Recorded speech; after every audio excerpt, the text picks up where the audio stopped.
Hello student. आज हम chapter number 3 का आपका लास्ट पोर्शन है, derivation of equations of motion, जो हमने सिंपल मेथड से आपको बताया था। और उसी में आपको डेरिवेशन करना है वही मोशन की तीनों इक्वेशन का। और इसमें हम इस्तेमाल करेंगे कैलकुलस मेथड, मतलब इंटीग्रेशन का इस्तेमाल करके हम ये तीनों डेरिवेशन सॉल्व करेंगे। तो जैसा कि आपको पता है, फर्स्ट जो है आपकी मोशन की इक्वेशन होती है v equal to u plus a t. अब इसको सॉल्व करने के लिए हम ये ले कि let an object be moving along a straight line with uniform acceleration is a, मतलब जो भी आपका ऑब्जेक्ट है, एक वस्तु है, वो गति कर रही है और उसका एक्सेलरेशन कितना है, ए है। और let v be its velocity at time t, मतलब कि टी समय में उसकी वेलोसिटी कितनी हो जाएगी, वी हो जाएगी। अब सबसे पहले अपन बात करें, यदि आप एक्सेलरेशन इसका निकालेंगे कि एक्सेलरेशन उसका कितना होगा, तो एक्सेलरेशन ऑफ ऑब्जेक्ट, तो हमको इसकी डेफिनेशन पता है कि ए इक्वल टू क्या होता है, डी वी अपॉन में डी टी, जो मैंने आपको एक्सेलरेशन का फार्मूला बताया था। इसका आपको क्रॉस मल्टीप्लाई कर देना है, मतलब इसका इधर मल्टीप्लाई हो जाएगा। It means A D T equal to D V आ जाएगा, या इसी इक्वेशंस को हम D V equal to A D T भी लिख सकते हैं। अब इसमें यदि हम बात करें कि let at time t equal to zero, मतलब यदि वस्तु का जो है, जब टाइम जीरो है उस समय उसकी जो वेलोसिटी है ऑब्जेक्ट की, वो अपन ले कि भाई velocity of object, velocity of object ये मान लीजिए यू थी। और आपने पहले ही बोला था कि यदि टाइम, यदि टी ले लें हम, तो उसकी जो वेलोसिटी है, वेलोसिटी ऑफ ऑब्जेक्ट, वो ले लें हम v, मतलब कि t equal to zero time period पर उसकी जो वेलोसिटी ऑफ ऑब्जेक्ट है वो u है फर्स्ट, और t equal to t timing पर वेलोसिटी ऑफ ऑब्जेक्ट कितनी है, v है। तो इसका आपको इंटीग्रेशन करना है। इंटीग्रेशन आपको लिमिट्स के साथ में करना है। लिमिट्स मीन्स जीरो से t टाइम पीरियड है और उसकी जो वेलोसिटी है वो u से v है।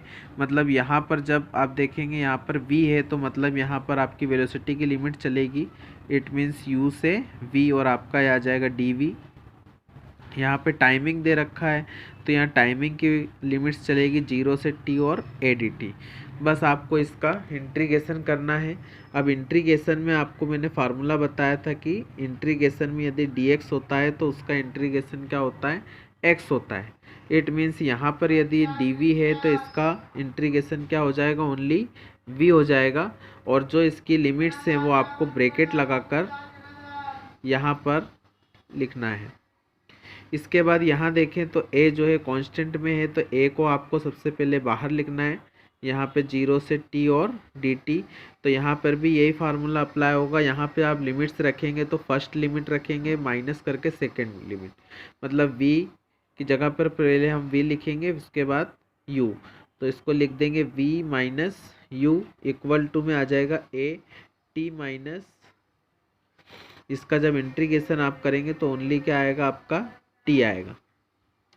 तो इसकी लिमिट्स भी आपको लिख देना है। तो v minus you equal to A आ जाएगा t माइनस ज़ीरो, मतलब पहले t की जगह t वैल्यू पुट करेंगे, फिर t की जगह पर ज़ीरो, तो ये आ जाएगा v minus you equal to a t, या इसी को हम लिख सकते हैं v equal to u plus a t. तो ये हमने कैलकुलस मेथड से आपकी मोशन की इक्वेशन नंबर फर्स्ट जो है वो सॉल्व करी है। अब इसकी हम इक्वेशन नंबर सेकंड देखते हैं। इक्वेशन नंबर जो सेकंड है आपका, मतलब डेरिवेशन, इसका हम करेंगे derivation of s equal to u t plus half a t square, और इसको हम सॉल्व करेंगे इंटीग्रेशन मेथड से। इसमें भी यदि हम बात करें कि let an object be moving positive direction of x axis, मतलब एक्स एक्सिस में ये एक्स एक्सिस हो गई, यहाँ पर आपका कोई भी ऑब्जेक्ट जो है वो मूव कर रहा है पॉजिटिव डायरेक्शन में विथ यूनिफॉर्म एक्सेलरेशन, मतलब उस समय जो इसका एक्सेलरेशन है वो कितना है, ए है। If at time T its position भी एक्स, मतलब कोई सा भी आपकी टाइमिंग है, अपन टी ले लें, उस समय इसकी पोजीशन कितनी है, एक्स है। वी टाइम पे यहाँ पर एक्स है, तो उस समय पे आपको इसका सबसे पहले यदि हम वेलोसिटी की बात करें कि इसकी वेलोसिटी कितनी है, तो वेलोसिटी का जो आपका फार्मूला होता है v equal to d x upon में डी टी, जो मैंने आपको इसके पहले बताया था। क्योंकि हमने इफ टाइम, यदि कोई टाइम पीरियड टी है, इस पे पोजीशन जो है उसकी एक्स है एंड वेलोसिटी इसकी जो v है, तो देन अपन लिख सकते हैं v equal to d x upon में डी टी, या इसी को हम क्रॉस मल्टीप्लाई कर देते ये आ जाएगा d x equal to v d t, लिख सकते हैं इसी को। अब हमें पता है इक्वेशन नंबर जो मोशन की आपकी फर्स्ट इक्वेशन थी कि v इक्वल टू क्या होता है, u प्लस ए टी होता है, तो इसको इक्वेशन नंबर फर्स्ट दे देंगे। इक्वेशन नंबर फर्स्ट में हम v की वैल्यू जो है पुट कर देंगे, तो आपके पास आ जाएगा d x equal to u plus a t, और ब्रैकेट में आ जाएगा आपका डी टी।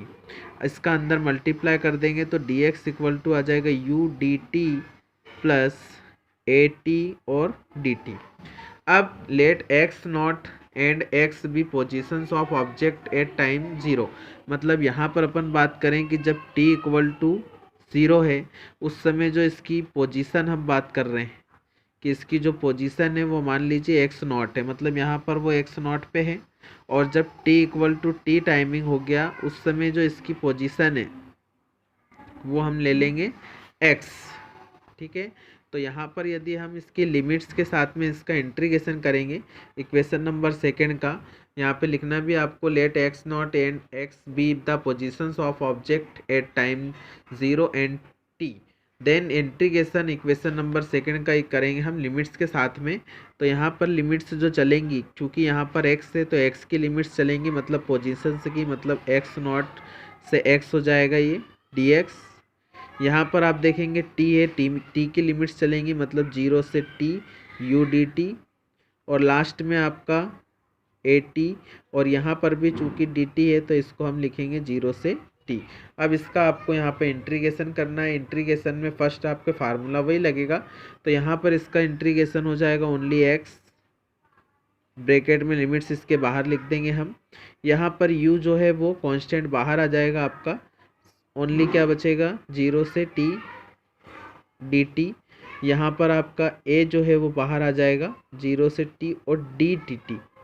अब यहाँ पर चूँकि t है इसलिए आपने t को बाहर नहीं किया है, ओनली a को बाहर किया है। तो यहाँ पर जो आपका फार्मूला मैंने आपको बताया था, फार्मूला x की पावर n dx का फार्मूला था x की power n plus one upon में n प्लस वन। तो यहाँ पर जब आप इसकी लिमिट्स माइनस करके लिख देंगे x माइनस एक्स नॉट, यहाँ पर u, और इसका तो आपका फर्स्ट ही फार्मूला लग जाएगा, मतलब इसका ओनली आ जाएगा आपका t जीरो से t। यहाँ पर जो आपका फार्मूला अप्लाई होगा वो ये वाला फार्मूला अप्लाई होगा, मतलब इसकी पावर हम ले लेंगे वन, तो इसको हम लिख सकते हैं t की power one plus one upon में वन प्लस वन, और लिमिट्स आ जाएगी जीरो से t।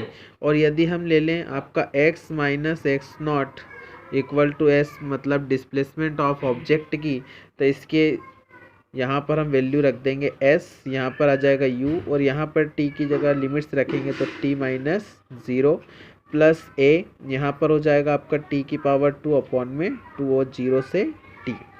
तो s इक्वल टू ये हो जाएगा u t ओनली, और यहाँ पर भी आपको लिमिट्स रखना है, यहाँ पर लिमिट्स रखेंगे तो टी स्क्वायर अपॉन में टू माइनस ज़ीरो का स्क्वायर अपॉन में टू, तो ये ज़ीरो ही हो जाएगा, मतलब s इक्वल टू आ जाएगा you t plus half a t square. तो यहाँ तक आपकी इक्वेशन नंबर जो है सेकेंड वो आपकी कंप्लीट हो जाएगी, derivation of s equal to u t plus half a t square का। इसके बाद बात करें कि डेरिवेशन आपका जो है derivation of v square equal to u square plus 2as। तो इसको हम भी सॉल्व करेंगे। ये आपकी मोशन की जो है थर्ड इक्वेशन है। इसमें भी आप लें कि let an object be moving with uniform acceleration कर रहा है, उसका यूनिफॉर्म एक्सेलरेशन a है। At time t its position and velocity, मतलब जो उसका टाइमिंग t है उस समय उसकी वेलोसिटी जो x है एंड वेलोसिटी v है और उसकी जो पोजीशन है वो x है। तो हमको पता है इसका जो एक्सेलरेशन का फार्मूला होता है a equal to D v upon में डी टी, ये हम लिख देंगे। अब यहाँ पर आप देखें इक्वेशन नंबर जो थर्ड होती है उसमें आपका एस भी आता है। अब इसको लेने के लिए आपको क्या करना पड़ेगा, यहाँ पर इसको डी वी और डी टी को अलग अलग लिखकर आपको डी एक्स से मल्टीप्लाई और डी एक्स से डिवाइड किया है। अब ऐसा क्यों किया है, इसका भी कारण है क्योंकि हमको पता है कि डी एक्स अपॉन में डी टी क्या होता है वी, क्योंकि हमको इक्वेशन नंबर थर्ड में मोशन की उसमें वी आपको ज़रूरत है। तो यहाँ पर इसकी जगह पर हम क्या लिख पाएंगे वी, और आपको यहाँ पे डी एक्स से मल्टीप्लाई और डी एक्स से डिवाइड करना है। और इसको आप लिख भी सकते हैं चूँकि जो डी एक्स अपॉन में डी टी है उसकी वैल्यू क्या होती है वी होती है। तो a इक्वल टू ये आ जाएगा डी वी अपॉन में डी एक्स इंटू में v, इसका भी आपको क्रॉस मल्टीप्लाई कर देना है। तो ये आ जाएगा आपका a d x equal to v d v. अब इसमें भी यदि हम बात करें कि let the time t equal to 0, मतलब टाइम जब t इक्वल टू 0 है उस समय जो इसकी पोजीशंस है वो x नॉट है, और t equal to t timing पे जो इसकी पोजीशन है वो x है, और जो उसकी वेलोसिटी है वो u है, और लास्ट में उसकी वेलोसिटी कितनी है v है। तो यहाँ पर जब हम इसका इंटीग्रेशन करेंगे लिमिट्स के साथ में तो आपका ये हो जाएगा, यहाँ पर x से तो आपके x की लिमिट्स चलेंगी, मतलब x नॉट से x तक हो जाएगा ये a डी एक्स। यहाँ पर चूँकि v है तो यहाँ पर आपके वेलोसिटी की लिमिट्स चलेंगी u से v और dv। तो आप कांस्टेंट जो है वो बाहर आ जाएगा, आपका इंटीग्रेशन में आपका बचेगा x not x only D x. यहाँ पर आपको फार्मूला अप्लाई करना पड़ेगा। अभी मैं इसको एक बार ऐसे लिख देता हूँ।